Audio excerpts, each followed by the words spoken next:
अस्सलामुअलैकुम दोस्तों, मेरा नाम उमर है और मैं आपकी भेजी हुई हॉरर स्टोरीज़ नरेट करता हूँ। आज की स्टोरी एक ऐसे आईने के बारे में है जो कभी सच नहीं दिखाता। और ये स्टोरी हमें ज़ारा ने भेजी है, जो अपनी नानी की पुरानी हवेली में सिर्फ एक विरासत देखने गई थी, मगर वहाँ उसे एक ऐसा आईना मिला जो सिर्फ अक्स नहीं दिखाता था बल्कि कुछ और भी। पहली रात ही उसने देखा कि उसका अक्स उसकी तरह बिहेव नहीं कर रहा। आंखों का रंग बदल रहा था, मुस्कुराहट उसकी नहीं थी।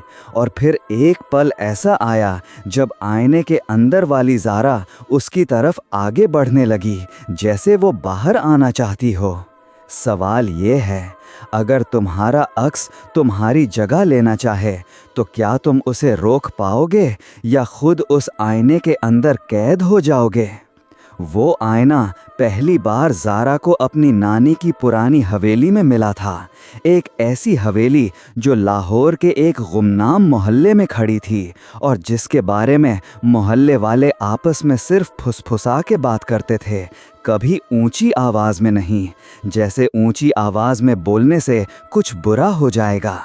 ज़ारा एक 26 साल की लड़की थी जो अपनी नानी के मरने के बाद पहली बार वहां आई थी विरासत के काम से।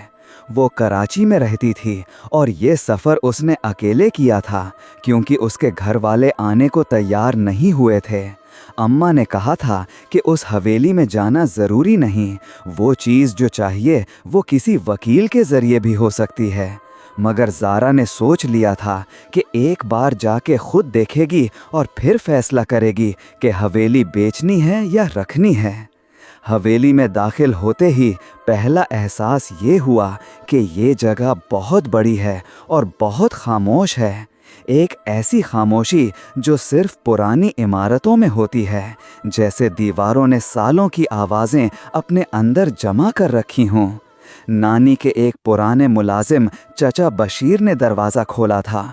70 साल के करीब, सीधा कद और आंखों में एक ऐसी गहराई थी जो देख के लगता था कि ये आदमी कुछ जानता है जो बता नहीं सकता। उसने ज़ारा को अंदर ले जाते हुए कहा कि सब कमरे ठीक हैं, सब कुछ अपनी जगह पर है। नानी बाजी ने कुछ नहीं बदला था सालों से। ज़ारा ने पूछा कि कोई ख़ास बात थी।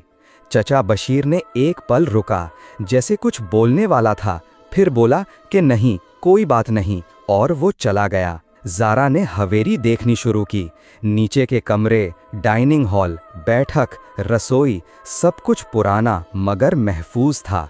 फिर वो ऊपर गई और ऊपर के 3 कमरों में से एक कमरे का दरवाज़ा बंद था। बंद नहीं, इनफैक्ट ये अंदर से किसी ने बंद किया हुआ था। ज़ारा ने हाथ लगाया और दरवाज़ा खुल गया और अंदर एक बड़ा सा कमरा था, नानी का कमरा। और कमरे में एक बड़ा सा पलंग था, एक अलमारी थी, एक ड्रेसिंग टेबल थी और एक कोने में बिल्कुल अंधेरे में एक आईना था, बड़ा, करीब 7 इंच चौड़ा और 4 फुट लंबा। तांबा रंग की फ्रेम में था और फ्रेम पर नक्काशी थी जो इतनी पुरानी थी कि कुछ हिस्से घिस गए थे।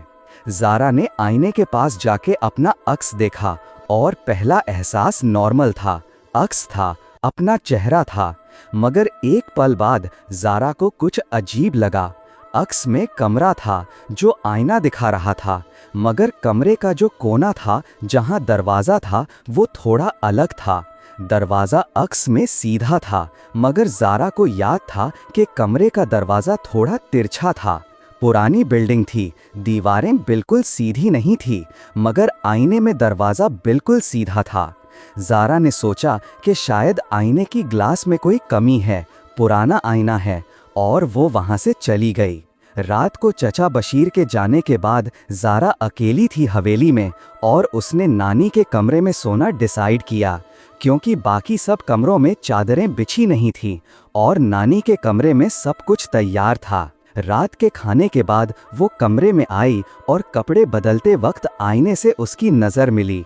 अक्स था, वही चेहरा, वही बाल, मगर इस बार ज़ारा ने ध्यान से देखा और कुछ और भी था। अक्स में ज़ारा के पीछे कमरे में एक साया था, हल्का सा, जैसे कोई घुंड घुंड के बैठा हो कोने में। ज़ारा ने पलट देखा, कोने में कुछ नहीं था, बिल्कुल कुछ नहीं। मगर जब वो वापस आईने की तरफ मुड़ी तो साया अभी भी था, अक्स में, वही कोने में, और अब थोड़ा ज्यादा विजिबल था। ज़ारा ने आंखें मलीन और दोबारा देखा, साया गायब हो गया था। वो रात ज़ारा ने लाइट्स जला के सोई और नींद आई तो ख्वाब में उसने वही आईना देखा और आईने में अक्स था, मगर अक्स उसकी अपनी तरफ नहीं देख रहा था, अक्स किसी और चीज की तरफ देख रहा था, ज़ारा के पीछे किसी चीज की तरफ। और ज़ारा ने ख्वाब में मुड़ा और कुछ नहीं था। और फिर ज़ारा की आंख खुली और वो हाँफते हुए उठ बैठी और कमरे में रोशनी थी, मगर आईने में अक्स नहीं था, बिल्कुल नहीं, शीशा खाली था। ज़ारा ने एकदम से बिस्तर से बाहर होने की कोशिश की, मगर फिर रुक गई क्योंकि अक्स वापस आया, आहिस्ता आहिस्ता, जैसे फॉग छटती हो। और अक्स में ज़ारा अपने बिस्तर पर बैठी थी, मगर अक्स वाली ज़ारा ने आईने में से बाहर देखा और मुस्कुराई। ज़ारा ने खुद को आईने में देखा, वो मुस्कुरा नहीं रही थी, वो हाँप रही थी, मगर अक्स मुस्कुरा रहा था, एक ऐसी मुस्कुराहट के साथ जो ज़ारा की अपनी नहीं थी। सुबह चचा बशीर आया और ज़ारा ने उसे ये सब बताया और चचा बशीर का चेहरा रंग गया। वो कुछ देर चुप रहा और फिर बोला कि ज़ारा बीवी, वो आईना नानी बाजी के ज़माने से इस कमरे में है, बहुत पुराना है, कितना पुराना कोई नहीं जानता। नानी बाजी उस आईने के पास कभी नहीं जाती थीं। वो कहती थीं कि इस आईने में जो दिखता है वो हकीकत नहीं होती। ज़ारा ने कहा, मतलब? चचा बशीर ने कहा कि उन्होंने कभी डिटेल में नहीं बताया, सिर्फ ये कहा कि ये आईना नहीं बनाना चाहिए था। ज़ारा ने पूछा कि इस आईने की तारीख क्या है, कहाँ से आया था? चचा बशीर ने कहा कि मुझे नहीं पता, मैं यहाँ 50 साल से हूँ और ये तब भी था, इसी कमरे में, इसी कोने में। और फिर चचा बशीर ने कहा कि ज़ारा बीवी, एक काम करो, इस कमरे में मत रहो, नीचे कोई भी कमरा चुन लो, मगर इस कमरे में मत रहो और आईने के सामने मत खड़ो। ज़ारा जर्नलिस्ट थी और जर्नलिस्ट लोग ये नहीं मानते कि कोई चीज़ सिर्फ इसलिए छोड़ दो कि कोई बुरा कहता है। वो जानना चाहती थी, वो समझना चाहती थी, और इसलिए उसने चचा बशीर को हाँ कह दिया। मगर रात को वो नानी के कमरे में वापस आई, आईने के सामने खड़ी हो गई और इस बार उसने ध्यान से देखा। अक्स था, अपना चेहरा था, मगर अक्स की आंखों का रंग अलग था। ज़ारा की आंखें गहरी ब्राउन थीं, अक्स की आंखें हरी थीं, बिल्कुल हरी, जैसे किसी और की आंखें हों। ज़ारा ने हाथ उठा के अपना चेहरा छुआ और अक्स ने भी हाथ उठाया अपने चेहरे की तरफ, मगर अक्स का हाथ एक पल देर से उठा, एक छोटे से पल का फर्क, जैसे अक्स को ऑर्डर मिला हो और उसने एग्जीक्यूट किया हो। ज़ारा भागी, बाहर आई, कॉरिडोर में खड़ी रही और सांसें लीं, और दिल इतनी तेज धड़क रहा था कि वो महसूस कर सकती थी। वो दूसरे कमरे में गई, दरवाज़ा बंद किया और सोई, मगर नींद नहीं आई और रात भर एक ही ख्याल आता रहा कि वो आईना क्या है। अगली सुबह ज़ारा ने अपने फ़ोन पर रिसर्च शुरू की, पुराने आईनों के बारे में, ऐसे आईनों के बारे में जो अजीब हरकतें करते हों, और उसने काफ़ी चीज़ें पढ़ीं। लोग कहते हैं कि आईने रूहों को ट्रैप कर लेते हैं। कुछ कल्चर्स में आईने को मरने के बाद छुपा दिया जाता है ताकि मैयत की रूह उसमें कैद ना हो जाए। कुछ लोग कहते हैं कि 2 आईनों को आमने सामने रखने से एक दरवाज़ा खुल जाता है। ज़ारा ने ये सब पढ़ा और कुछ हिस्सा इस पर यकीन किया, कुछ ने नहीं किया। और फिर उसने एक चीज़ पढ़ी जो रुक के पढ़ने वाली थी। एक छोटा सा आर्टिकल था किसी पुरानी वेबसाइट पर जो किसी ने लिखा था। उसमें था कि कुछ आईने किसी ऐसी जगह से आते हैं जहां वक्त और जगह का तस्वुर अलग होता है, और वो आईने एक खिड़की की तरह काम करते हैं। वो अक्स नहीं दिखाते, वो दिखाते हैं जो दूसरी तरफ है, और दूसरी तरफ जो भी है वो देखना चाहता है इस तरफ को। ज़ारा ने फ़ोन रखा और सोच में डूब गई। अगर ये सच था तो अक्स में जो हरी आंखें थीं वो ज़ारा की नहीं थीं, वो किसी और की थीं, कोई दूसरी तरफ था जो ज़ारा को देख रहा था। ज़ारा के लाहौर में एक दोस्त थी, सना, जो पैरानॉर्मल रिसर्च करती थी, और उसने कई जगहों का दौरा किया था और कई अजीब चीज़ों का सामना किया था। ज़ारा ने उसे कॉल किया और सारा हाल बताया और सना ने कहा कि मैं आ रही हूँ, आज ही शाम तक पहुँच जाऊँगी। और सना आई, अपने साथ कुछ इक्विपमेंट लेके आई। एक ईएमएफ मीटर था, कुछ सेज बंडल्स थे, एक पुरानी किताब थी जिस पर लिखा था मिरर लोर एंड सुपरस्टिशन, और एक छोटे सा कैमरा था जो इंफ्रारेड में काम करता था। सना ने पहले पूरा हवेली देखा और फिर वो उस कमरे में आई और आईने के सामने खड़ी हुई और कुछ नहीं बोली कुछ देर तक। फिर उसने ज़ारा की तरफ देखा और कहा कि ये आईना नॉर्मल नहीं है। ज़ारा ने कहा, मैं पहले से जानती हूँ। सना ने कहा कि नहीं, तुम नहीं जानती, मैं फील कर सकती हूँ इस आईने के सामने खड़े होके। ये सिर्फ एक आईना नहीं है, ये एक कनेक्शन है किसी चीज़ के साथ। सना ने अपना ईएमएफ मीटर निकाला और आईने के सामने रख दिया और मीटर की रीडिंग्स नॉर्मल थीं। और फिर सना ने इंफ्रारेड कैमरा सेटअप किया जो कमरे की पूरी रिकॉर्डिंग करता रहा। रात को दोनों वहां बैठी और आईने को देखती रहीं और काफ़ी देर तक कुछ नहीं हुआ। फिर रात के करीब 12 बजे आईने की सरफेस पर कुछ हुआ, हल्का सा रिपल, जैसे किसी ने अंदर से शीशा छुआ हो, पानी की तरह। और सना ने ईएमएफ मीटर देखा और रीडिंग्स अंगुली पे थीं। ज़ारा ने अक्स में देखा और अक्स में वो खुद थी, मगर अक्स वाली ज़ारा आईने के अंदर खड़ी नहीं थी। अक्स वाली ज़ारा आगे आ रही थी, आहिस्ता आहिस्ता, जैसे शीशे के बिल्कुल पास आ रही हो।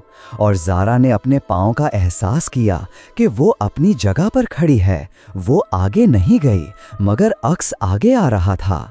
अक्स वाली ज़ारा अब इतनी पास आई कि उसका चेहरा साफ दिखने लगा। और इस बार ज़ारा ने गौर से देखा और अक्स का चेहरा ज़ारा का चेहरा था, बिल्कुल वही, मगर कुछ अलग था। जिल्द थोड़ी ज़्यादा पेल थी, होंठ थोड़ा अलग रंग के थे और आंखें वो फिर हरी थीं। और अक्स ने शीशे पर हाथ रखा अंदर से, और शीशे पर एक पल के लिए हाथ का निशान उभरा, जैसे वक्स पर कोई हाथ दबा दे। और फिर सना ने कुछ किया, उसने एक सैज बंडल जलाया और आईने के सामने घुमाया और कुछ पढ़ा, कोई प्रेयर या कोई मंत्र। ज़ारा को समझ नहीं आया, मगर अक्स पीछे हटा आहिस्ता और रिपल बंद हुआ और आईना फिर नॉर्मल हो गया, एक आम सी शीशा। दोनों कुछ देर तक खामोश रहीं। फिर सना ने कहा कि ज़ारा, ये आईना यहाँ रखना ठीक नहीं है। ज़ारा ने पूछा कि ये क्या है एग्जैक्टली। सना ने कहा कि मैं श्योर नहीं हूँ, मगर जो भी दूसरी तरफ है वो तेरी शक्ल ले चुका है, वो तुझे देख के सीख चुका है। और अगर ये आईना यहाँ रहा तो एक रात आईना खुलेगा और अक्स बाहर आ जाएगा और तू अंदर चली जाएगी। ज़ारा ने कहा, ये मुमकिन नहीं है। सना ने कहा कि 1 घंटे पहले ये भी मुमकिन नहीं था। अगली सुबह चचा बशीर को बोला गया कि आईना कमरे से निकालना है, और चचा बशीर का चेहरा देखने वाली चीज़ थी। एक तरफ राहत थी और दूसरी तरफ डर भी। उसने कहा कि मैंने कल रात ज़ारा बीबी कुछ सुना था। ज़ारा ने पूछा, क्या? चचा बशीर ने कहा कि रात को जब आप लोग उस कमरे में थीं, मैं नीचे बैठक में था और मुझे आवाज़ आई सीढ़ियों से, जैसे कोई ऊपर जा रहा हो, मगर मैं जानता था कि आप दोनों ऊपर थे, तो मैंने सोचा कि मेरा ख्वाब है। मगर आवाज़ फिर आई और मैं ऊपर गया और कॉरिडोर में कोई नहीं था, मगर इस कमरे का दरवाज़ा जो बंद था खुला हुआ था। ज़ारा ने सना की तरफ देखा और दोनों जानती थीं कि रात क्या हुआ था। रात को कुछ उस कमरे में आया था या आने की कोशिश की थी।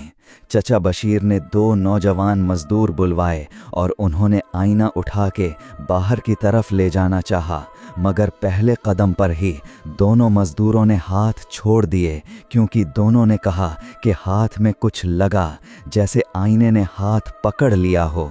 सना ने कहा कि मैं करता हूँ, और उसने खुद हाथ लगाया और एक पल के लिए उसकी आंखें बंद हो गईं और फिर उसने आंखें खोलीं और कहा कि चलो, और इन ने मिल के आईना उठा के सीढ़ियाँ उतारी और बाहर ले गए और हवेली के पिछले हिस्से में एक पुराना कोठरी था जो बंद रहता था और वहाँ रख दिया और दरवाज़ा बंद किया और बाहर आके सांसें लीं।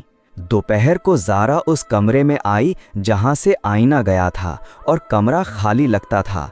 एक पुरसुकून खालीपन था, जैसे किसी ने खूब भारी चीज़ हटा दी हो। मगर कोने में जहाँ आईना रखा था ज़मीन पर एक निशान था, जैसे सालों से वज़न से पड़ गया हो।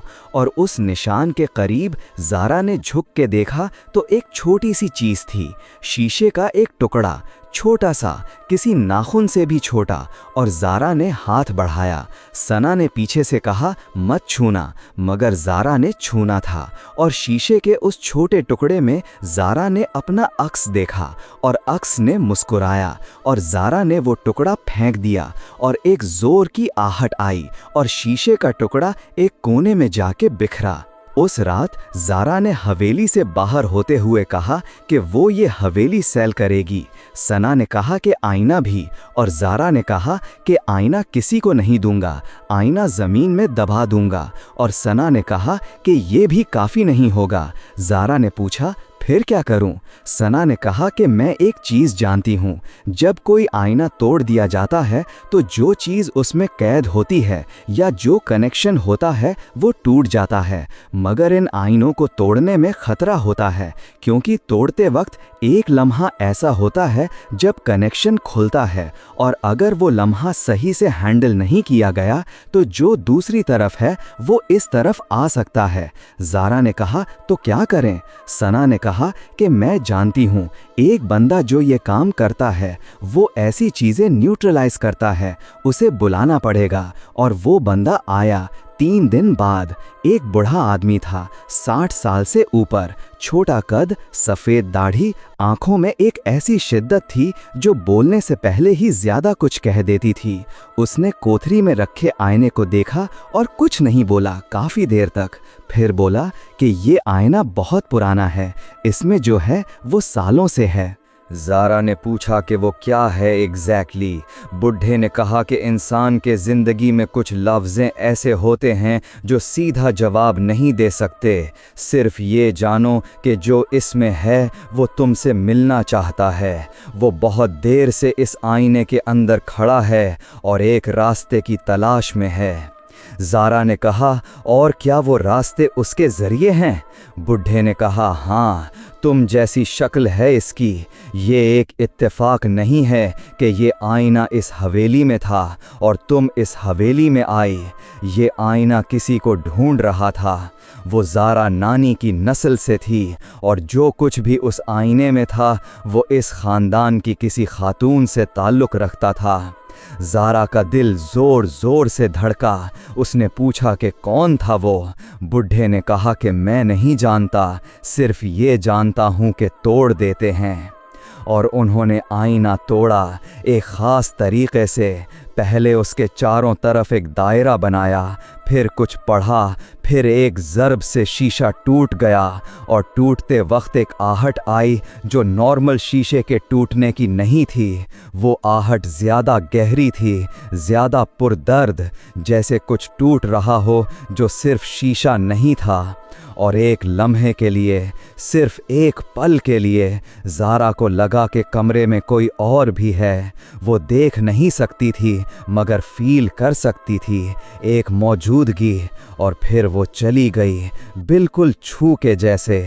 और आईना टूट चुका था और तीखे शीशे के टुकड़े ज़मीन पर बिखर गए थे। और बुढ़े ने कहा कि इन टुकड़ों को एक साथ बंधो काले कपड़े में और ज़मीन में दफन कर दो 4 रास्ते पर। और ज़ारा ने यही किया। सब कुछ हुआ। शाम तक हवेली में कुछ अलग था। एक हल्कापन था, एक सफाई थी, जैसे काफ़ी देर से कोई बोझ था जो उठ गया। चचा बशीर ने कहा कि ज़ारा बीबी पहली बार इस हवेली में इतनी सांस आती महसूस हो रही है। ज़ारा वापस कराची चली गई और काफ़ी हफ्ते बीत गए और सब कुछ ठीक था। वो भूल गई थी या भूलने की कोशिश कर रही थी, मगर एक रात उसके अपने फ्लैट में एक छोटा सा आईना था जो बाथरूम में था, एक आम सा आईना, और ज़ारा ने उसमें देखा और अब अक्स देखा और सब ठीक था। और फिर एक लम्हे के लिए, सिर्फ एक पल के लिए, अक्स की आंखें बड़े ज़ोर से खुलीं। ज़ारा ने आंखें झपकाईं और वो वापस नॉर्मल थीं। अपनी आंखें, अपना अक्स, सब ठीक था। मगर वो रात ज़ारा सो नहीं पाई और सुबह उठ के उसने बाथरूम में गए के बगैर कपड़े बदले। और जब सना को कॉल किया तो सना ने फ़ोन उठाते हुए सीधा पूछा कि क्या हुआ। ज़ारा ने बताया और सना ने एक लंबी खामोशी के बाद कहा कि ज़ारा, एक काम करो, अपने घर का हर आईना निकालो। ज़ारा ने कहा, यार तुम मुझे डरा रही है। सना ने कहा कि मैं नहीं डरा रही, सिर्फ ये कह रही हूँ कि जो चीज़ टूटी हुई थी उसकी अलग अलग शक्लें हो सकती हैं। एक आईने से निकली, मगर इसका मतलब नहीं कि हर जगह से निकल गई। ज़ारा ने पूछा, मतलब? सना ने कहा कि कुछ चीज़ें आईनों में नहीं रहती, वो आईनों के ज़रिए सफ़र करती हैं। और जो कुछ था उस हवेली में वो तुमसे मिलना चाहता था और तुम वहाँ से चली आई, और इसका मतलब ये नहीं कि वो पीछे रह गया। ज़ारा ने अपने घर के 3 आईने निकाले और बाहर रख दिए और दिन भर एक अजीब बेचैनी महसूस करती रही। और रात को सोते वक्त ख्याल आया कि सना ने कहा था कि वो आईने के ज़रिए सफ़र करता है, और ज़ारा के घर में अब कोई आईना नहीं था, मगर ज़ारा के फ़ोन की स्क्रीन थी, लैपटॉप की स्क्रीन थी, टीवी थी, और इन सब में अक्स आता था। ज़ारा ने आंखें बंद कर लीं और एक लंबी सांस ली, और एक सवाल था जो अब पूछा नहीं जा सकता था, क्योंकि जवाब देने वाला कोई नहीं था। वो सवाल ये था कि जो चीज़ उस आईने में थी, जो सालों से उस पुराने आईने के अंदर खड़ी थी, और जो बाहर आना चाहती थी, और जो ज़ारा की शक्ल ले चुकी थी, और जो टूट के बिखर जाने पर भी नहीं रुकी थी, वो आखिर क्या चाहती थी। और इस सवाल का जवाब शायद कभी नहीं आएगा, या फिर जवाब आएगा एक ऐसी रात जो ज़ारा ने सोचा भी नहीं होगा। एक ऐसी रात जब किसी स्क्रीन में, किसी शीशे की सरफेस में, किसी भी ऐसी चीज़ में जो अक्स दिखाती हो, एक अक्स होगा जो ज़ारा की तरफ देखेगा और मुस्कुराएगा। मुस्कुराहट में कुछ होगा जो ज़ारा की अपनी नहीं होगी, और वो जानेगी कि वो सवाल जिसका जवाब नहीं था उसका जवाब आ चुका है, और वो जवाब वही होगा जो हमेशा से था। एक मिलने की ख्वाहिश, एक तरफ से दूसरी तरफ आने की ख्वाहिश, और इस बार कोई टुकड़ा नहीं होगा तोड़ने के लिए, कोई बुधा नहीं होगा पढ़ने के लिए, कोई सना नहीं होगी रोकने के लिए, सिर्फ ज़ारा होगी और अक्स होगा, और उन दोनों के बीच शीशे की एक पतली सी तह होगी जो 3 साल पहले पूरी थी, मगर अब रोज़ रोज़ थोड़ी थोड़ी पतली होती जा रही है। अगर आपको लगता है कि आईने सिर्फ अक्स दिखाते हैं तो दोबारा सोचिए, और सोचिए कि अगर आपके घर के किसी भी स्क्रीन या शीशे में आपका अक्स एक दिन आपसे अलग बिहेव करे तो क्या आप उसे इग्नोर करोगे या सच जानने की कोशिश करोगे? अगर आपको ये वीडियो पसंद आई हो तो लाइक करें, सब्सक्राइब करें, शेयर करें और कमेंट में ज़रूर बताएं कि आप क्या करते अगर आप ज़ारा के जगह होते।